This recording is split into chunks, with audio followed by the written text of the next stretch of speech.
Okay. So, oh my goodness. Okay, so vertical and horizontal compression is what we'll look at first. So yesterday we were looking at the graph of y equal x squared. Okay, and then we did see some graphs that look like this, where you had the x squared plus or minus a number, so like plus 2, minus 3, and we sort of noticed, hey, like it's sort of shifting up and down. So now I'm going to show you the general formula for that. So if you have something that looks like this, okay, so like x squared, and we're going to use the letter q, okay, it's going to shift the graph up or down. Okay, so in this case, this actually shifts it up 2 units. So if q is positive, just write up q units. And like what's shifting up? It's the y values. So the y values shift up q units. If it's negative, then the y values shift down q units. And then let's go ahead and we'll graph these and we'll take a peek.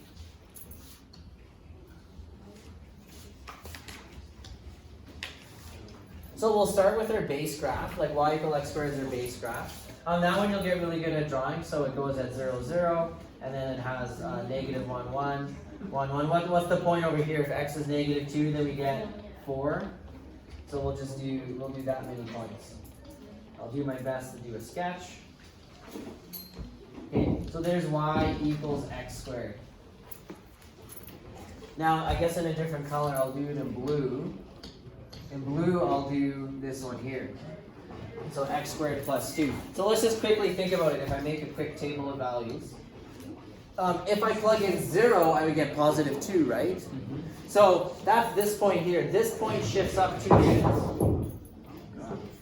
Let's plug in positive 1. So if I plug in positive 1, I get 3. So that's this point here. Instead of being 1, 1, it shifts up 2 units and goes to 1, 3. So all that happens is you take points on y equal x squared and you just add 2 to every y value.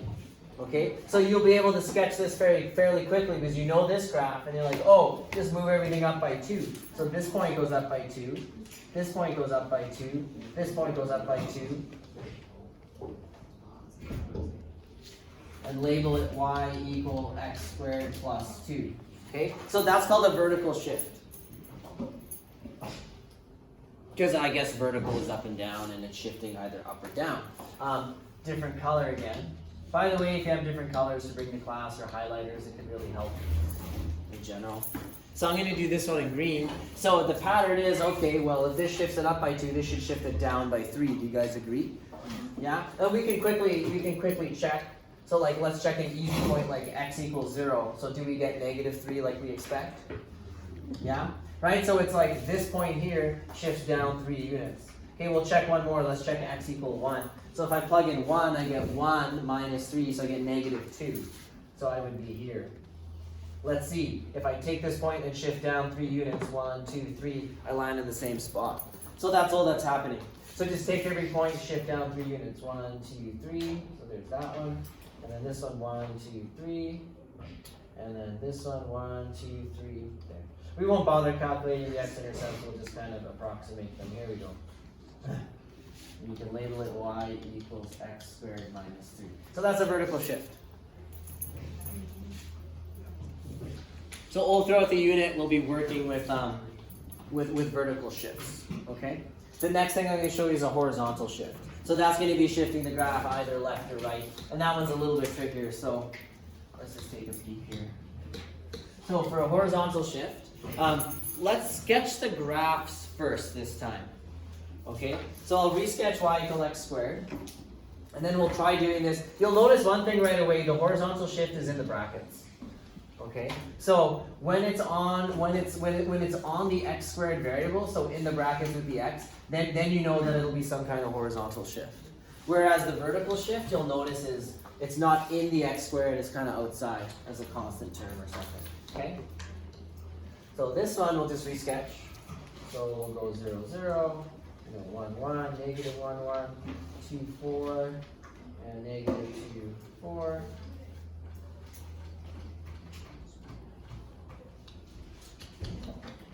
Okay, and I guess we'll just make a table of values. So we'll go x, and then we'll go y equals x plus 1 squared.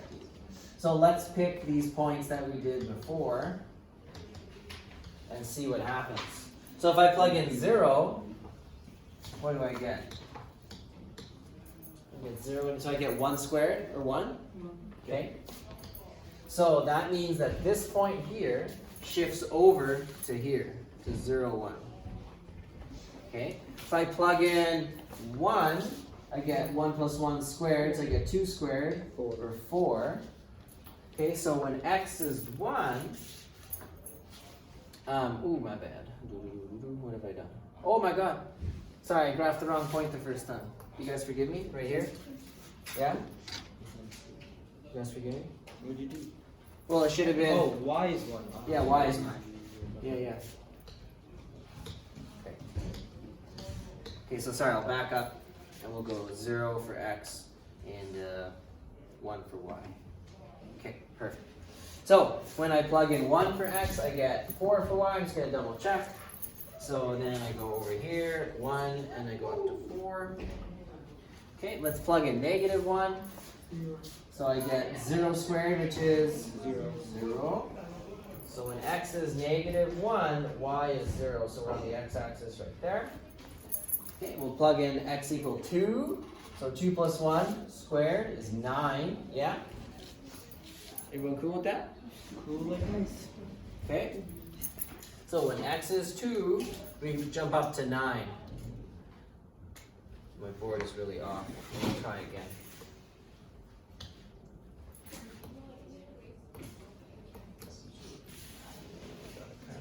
There. Okay. So there it is at 9. And then when we plug in negative 2, well, let's see, we get negative 2 plus 1, which is negative 1 squared, which is 1. Do we agree? Yep. Yeah, indeed. Hopefully we did this right.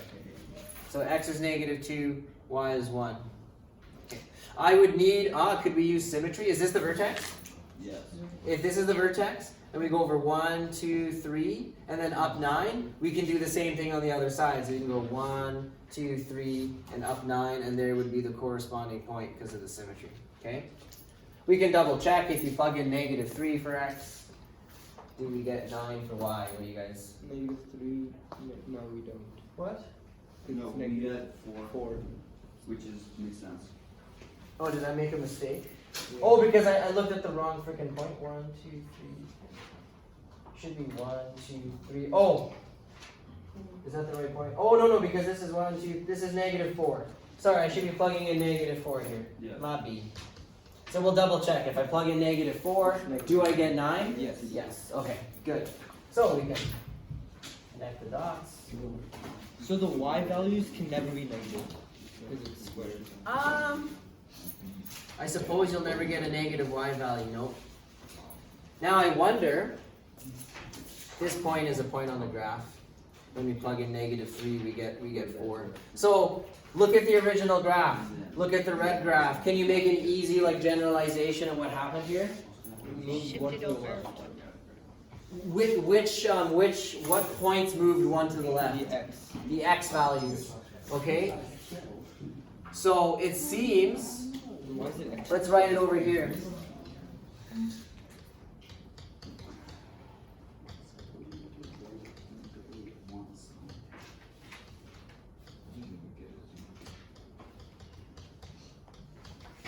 Okay? So it looks like the x values just shifted 1 unit to the left. Now that was a lot of work, eh? Wait, but it's x plus 1, so would it make more sense if it shifted to the right? It would, but that's not what happened. Okay. That's a good observation. Would it make more sense that it shifted 1 unit to the right because it's plus 1, but it actually moved in the opposite direction? So to save ourselves some time, on Desmos I'm going to graph this one and then graph a bunch more. So what would our prediction be? So this is what mathematicians actually do. They make predictions about stuff. So you think you got a handle on the pattern. What do we predict? It's gonna go to the right. So we predict x values go 4 units to the right. Yeah?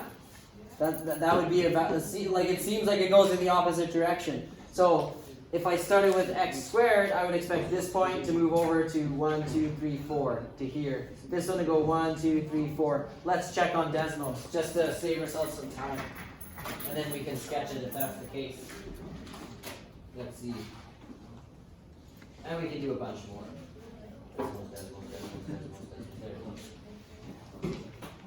Y equal, is x minus 4, right? Yep. Okay, and just for reference, I will pop in y equal x squared. Okay, so y equal x squared is the blue line, or the blue parabola. Now let's just track a couple of points. So this point here, 1, 2, 3, 4. There's the vertex. The point 1, 1. Why isn't it? There it is, 1, 1. Let's see, 1, 2, 3, 4. Yeah? This point over here, -1 for x. Did it move over to +3? Yeah? So does it seem like it's just shifting only x values 4 units to the right? It does. Here. So if I change it to x minus 2, what would we expect? Going to the right 2. Going to the right 2 units. Is that what happened? I can't tell. Which one? I can zoom in a bit more. Is that what happened? Yeah. Like look at the vertex over 2 units. Why is it crossing here? Well, it's this point over here that moved over 2 units, so there it is. This point over here moved over here. Does that make sense? Yeah. Okay. If I try -1, that's the case. What if I try +3? So is it gonna? What's it gonna do if I go x plus 3 squared? 3 units to the left. Let's see. There it is in red. So look at, even just track the vertex. It moved over 3 units. This one, 1, 2. What the heck? Oh. Yes. This point here, 1, 2, 3. There it is over there. Okay. Questions? So let's write it down here. So in general, this is important. We all agreed on using the letter P, okay? And it's always the opposite. Okay, so for the horizontal shifts, they do the opposite thing. So let's just write that. And I'm just gonna write hor shifts move in the opposite direction. You like that hor shift? So hor shifts move in the opposite direction of the sign in the brackets along the x-axis. Let's be really specific. Okay, and we use the letter P to denote a hor shift. It's such a long word to type. Okay. So for x minus P, you go To right P units to the right, and here we go P units left. Okay, so just to remind yourself, shift x values P units to the right, or P units to the left if it's plus. You saw it here first, people. You saw it here first. I did 3 examples. Any questions?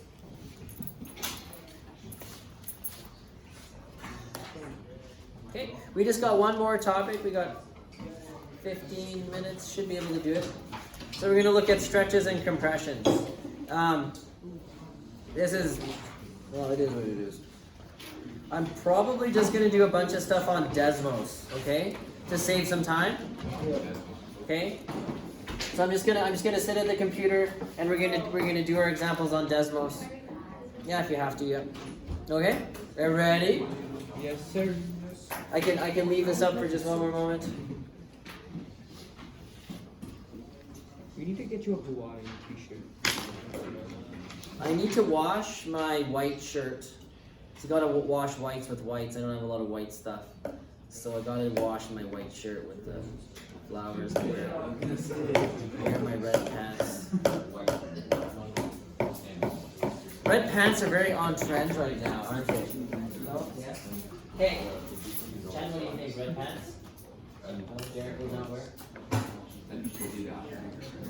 Okay, let's do these vertical stretches and compressions and reflections.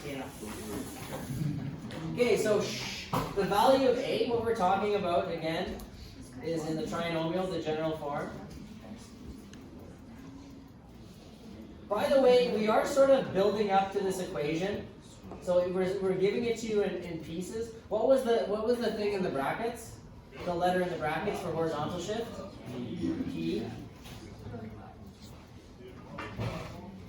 So let's see. We covered Q, right? What does this do? That was the vertical shift. Because we're building up to a special equation for parabolas. This here was the horizontal shift or horse shift. You shifty, the horse shift, and then this, and then we're gonna figure out what A does. So A can either be outside the brackets, or if it's just like this, it would be this value here. Okay. So depending on what format the equation is in, we will talk a lot more about this one here. We're just sort of introducing it to you without actually telling you today, although I just spoiled it and told you anyways. Okay. So let's take a look at y equal x squared. And then let's look at the first one we have there is negative x squared. We saw this yesterday. Does anyone remember what happened? Flips over which axis? The x-axis. So in green, here's y equal negative x squared. So it literally flips over the x-axis. So mathematically, what happens to our coordinates? They flip. Oh, we need the y. What do we do to the y values? Just make it negative. Yeah, so actually, we multiply the y values. Oops. I still values. I have no values, okay. Multiply the y values by a. Okay, shh, guys, should not be a bunch of chatter, like we're going over stuff that matters for this, okay? So you multiply by a. Okay, if a is negative, the graph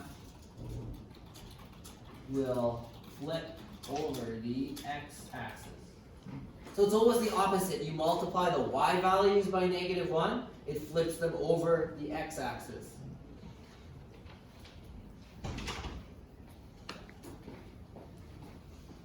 I'm going to add a couple more examples. So if you want to sketch them when we put them up, so check out, we're going to check out y equal 2x squared. See if I can,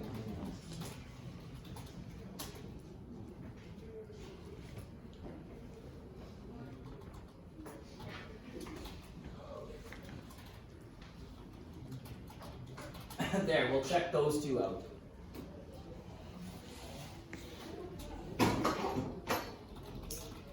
We'll add the challenge later. Okay, I'll just give you a moment to add that.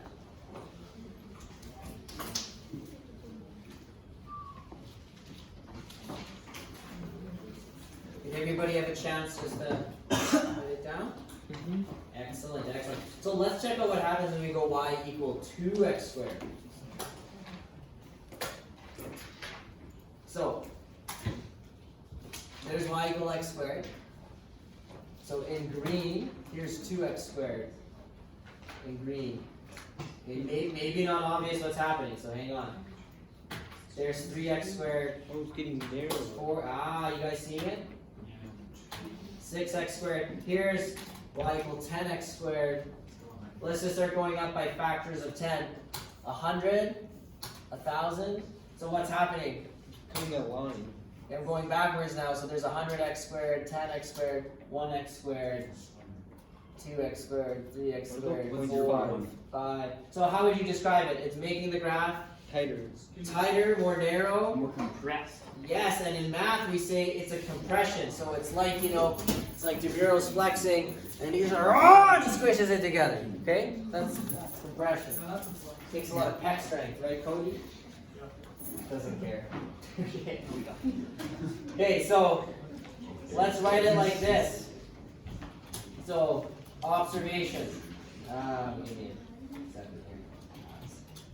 If A is greater than 1, we have a compression. Okay, we just call it, well, we call it a vertical compression. We have a vertical compression. Okay, I'll just put it underneath.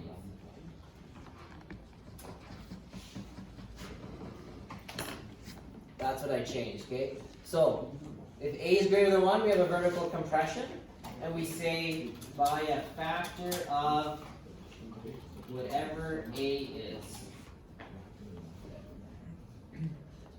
So, we simply multiply all y values, oh my goodness, by A, okay?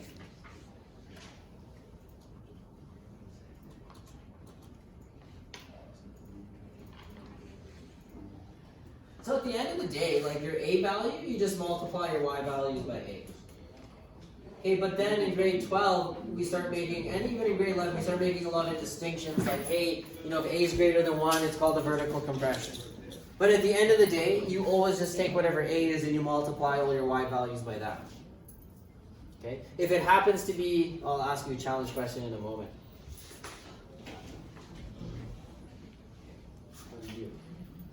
Yeah, we're gonna just have enough time to finish this, and then tomorrow we'll have to start off with some examples because we're not gonna have enough time. Well, I mean we did examples, but I just wanted to do a couple more. So tomorrow's mental math will be all based on this. Okay. Okay, don't start the chatter because we really need to make sure we get this done before the bell. We did a lot today, by the way. Everyone's got that? Mm-hmm. Here's a challenge question before we look at 0.5. So here's the green line is y equal 2x squared. Okay? The blue line is y equal x squared. What if I throw a negative in front of the 2? So I go negative 2x squared. What do you think will happen? Y yes, watch. Watch. So it flips over the x-axis. So all that's happening is we're taking the y values, we're multiplying them by 2, but we multiply by negative 2, so they also flip over the x-axis, okay? That's very good. Okay, let's take a look at 0.5. So here we go, I'm going to go 0.5x squared, the green line. What happened? It's a big boy. Got wider. I'm going to do 0.25. What happened? It's wider. 0.2? Wider. 0.15, 0.1. Now I'm going to go that's 0.01. Okay, now it's almost a line. Now I have to zoom out to see it. Or sorry, maybe zoom in. No, Desmos can't. 2 decimals. There we go. Now if you zoom out, you can just see it curving. If you're zoomed in, it looks like a line. That's kind of like an interesting philosophical thing. Like when you zoom out, you see the big picture. It's like, oh, it's curved. But if you're living in the really zoomed in world, what is that green thing? It just looks like a line. Okay? Yeah. Well, it's exactly right. The Earth appears flat. It's actually very curved. Yeah. What do you mean the Earth appears flat? It is. You have any flat earthers?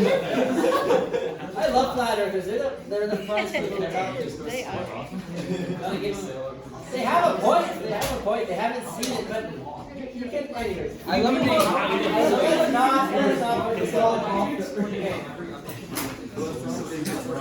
Hey, you still need to write the observation, you guys.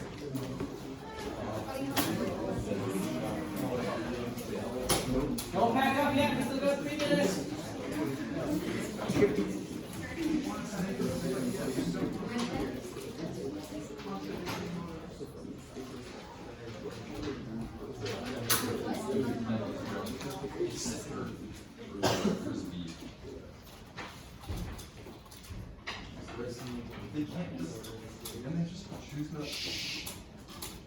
Okay. So here it is. I typed it out. So if A is between 0 and 1, okay, so in other words, a decimal number could be a fraction, right? Just a fraction that evaluates to something between 0 and 1. Not exactly 0, not exactly 1, right? Then you have what's called a vertical stretch, because it's like you're stretching that parabola out, and you say by a factor of A. End of story, you always multiply your y values by A, okay? So you have an A value, You want to do the transformation, multiply everything by A. Just call it B. Okay? But keep this in the back of your mind because you'll often get theory questions saying like, hey, what is this? Is it a vertical stretch? Is it a vertical compression? Right? And you don't want to have to sketch everything because you don't have time. Okay? So we'll do some more examples in the mental math tomorrow. I'm going to stop the recording there. Thanks for your attention.